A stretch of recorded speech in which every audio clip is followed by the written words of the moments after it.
Iran is defenseless, and they're not going to be able to retaliate successfully because their leadership is being picked off one by one. Over 200 aircraft went into Iranian airspace, and not one of them was shot down. There are some reports that the Iranians managed to shoot down a couple of drones, but that's it, because Iran has had their air defenses slowly taken out for well over 1 year. Iran relies heavily on the Russian S-300 missile system for air defense, but in April and October of 2024, the vast bulk of those systems were taken out, along with the equipment used to make solid fuel for ballistic missiles. And the vast bulk of the aircraft used in yesterday's strike against Iran were F-35 Lightnings, which are highly stealthy, and the S-300 system has a great deal of difficulty pinpointing these bad boys. And that is why the top nuclear scientists and IRGC military brass were taken out very easily yesterday. Iran won't be able to retaliate effectively, not just because of this loss of leadership, but because they've already been so heavily infiltrated.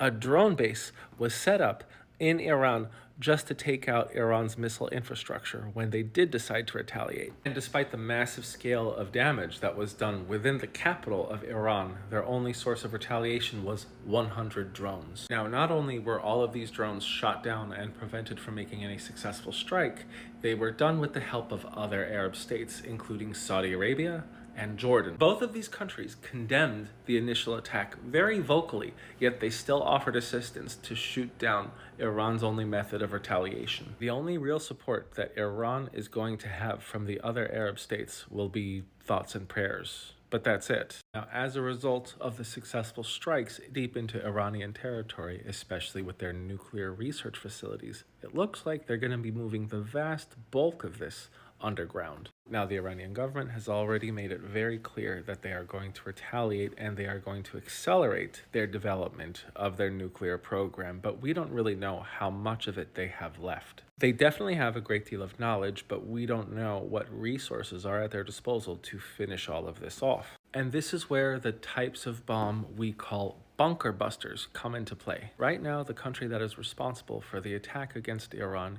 can only set bombs that can go 8 to 10 meters underground. Anything further than that, the research facility would remain unscathed. But there are bunker busting bombs that can go much deeper and cause a lot more destruction, like the GBU-57A, that can go 60 to 70 meters underground and destroy everything there. These bad boys weigh about 30,000 pounds, and the United States will not allow any other country to have them. Not only are the bombs the sole purview of the United States, but so is the only plane that can drop them, which is the B-2 Spirit bomber. The United States does not like Iran, and even though they do support the country that attacked Iran, even that country is not allowed to have access to this magnitude of weaponry because we all know it would be used excessively. Now, while I think it's unlikely that any other country will have access to this type of ordnance, there's something we have to pay attention to. This most recent attack against Iran is not going to be a one-time thing. This is going to be part of a prolonged campaign